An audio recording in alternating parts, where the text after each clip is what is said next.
মূর্ছনা আসলে গতকাল থেকে শিক্ষক কর্মকর্তা এবং কর্মচারীরা আসলে তাদের আন্দোলন চালিয়ে যাচ্ছেন এবং সিলেটের যে শাহজালাল বিজ্ঞান ও প্রযুক্তি বিশ্ববিদ্যালয়, সিলেট কৃষি বিশ্ববিদ্যালয় সহ সিলেটের যেসব বিশ্ববিদ্যালয় রয়েছে সেসব বিশ্ববিদ্যালয়ের শিক্ষক এবং কর্মকর্তা কর্মচারীরা আসলে দাবি জানিয়ে যাচ্ছেন। তারা বলছেন এখন এই মুহূর্তে সিলেটের শাহজালাল বিজ্ঞান ও প্রযুক্তি বিশ্ববিদ্যালয়ে দুইভাবে আন্দোলন চলছে। এই মুহূর্তে আন্দোলন করছেন বিশ্ববিদ্যালয়ের যে অফিসার্স অ্যাসোসিয়েশন আছেন তারা করছেন, তাদের পরপরই কিন্তু সিলেটের এখানকার যারা শিক্ষকরা রয়েছেন তারা আন্দোলন করবেন। এই মুহূর্তে আসলে আমরা একটু কথা বলার চেষ্টা করব এখানকার যারা আন্দোলন করছেন আন্দোলনকারীদের সাথে। আসলে আপনাদের মূল দাবিটি কি যদি আমাদের বলতেন?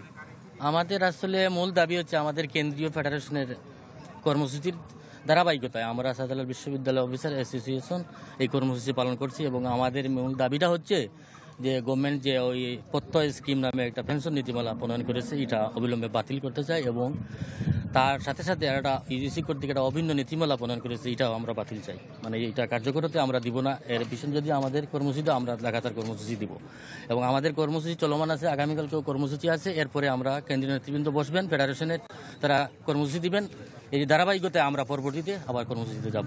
এটাই আমার মেইন দাবিটাই হচ্ছে আমাদের এই প্রত্যয় স্কিমটা প্রথমে বাতিল। নগদের কাছে সব গ্রাহকই প্রিয়, তাই তো সারা দেশে ক্যাশ আউট চার্জ সবচেয়ে কম। মানে এটা আমাদের শিক্ষক কর্মকর্তার কর্মচারীদের অনেক দাবি, অনেক বাতাস, বিভিন্ন আছে সুবিধা আছে, এগুলো বাতিল করা হচ্ছে, এটাই আমাদের। ধন্যবাদ আপনাকে। আসলে শুনছিলেন তারা বলছেন তারা তাদের দাবির প্রতি অনড় এবং তারা সরকারের কাছে ইতিমধ্যে দাবি জানিয়েছেন, যদি সরকার কর্তৃপক্ষ তাদের দাবি না মানে তাহলে লাগাতার আন্দোলনে তারা যাবেন। মূর্ছনা। শিমুল, আপনাকে ধন্যবাদ। দর্শক, এদিকে নোয়াখালী বিজ্ঞান এবং প্রযুক্তি বিশ্ববিদ্যালয় থেকে আমাদের সাথে এই মুহূর্তে যুক্ত হচ্ছেন সুমন ভৌমিক। সুমন। মূর্ছনা, আসলে গতকাল থেকে যেহেতু আন্দোলনটি শুরু হয়েছে, তবে নোয়াখালীতে খুব বেশি পরিমাণে বৃষ্টি হওয়ার কারণে আন্দোলনটা আসলে থেমে হচ্ছে। যে নির্দিষ্ট স্থানে তারা শিক্ষক এবং কর্মকর্তা কর্মচারীরা বসার কথা ছিল সেখানে সকাল থেকে কিন্তু তারা বসতে পারেনি। আমাদের সঙ্গে এখানকার যারা শিক্ষক সমিতির নেতারা রয়েছেন তাদের সাথে আমার কথা হয়েছে, তারা বলেছেন যে আসলে সকাল থেকে বৃষ্টির কারণে তারা বসতে পারেনি।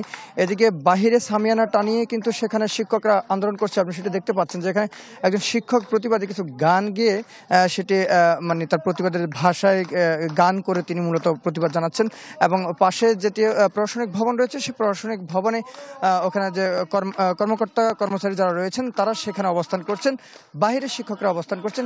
সকালে যখন এসেছি আমরা বিশ্ববিদ্যালয়ে তখন আমরা ক্যাম্পাসের বিভিন্ন স্থানে ঘুরে দেখেছি এবং বিশ্ববিদ্যালয়ের যে একাডেমিক ভবনগুলো রয়েছে সেখানে আমরা দেখেছি প্রত্যেকটা ভবন কিন্তু ফাঁকা রয়েছে এবং পুরো ক্যাম্পাসে ফাঁকা, স্টুডেন্ট নেই, দুই একজন আছে তারা হচ্ছে তাদের যে হল রুম রয়েছে সেখানে হলে অবস্থান করছে।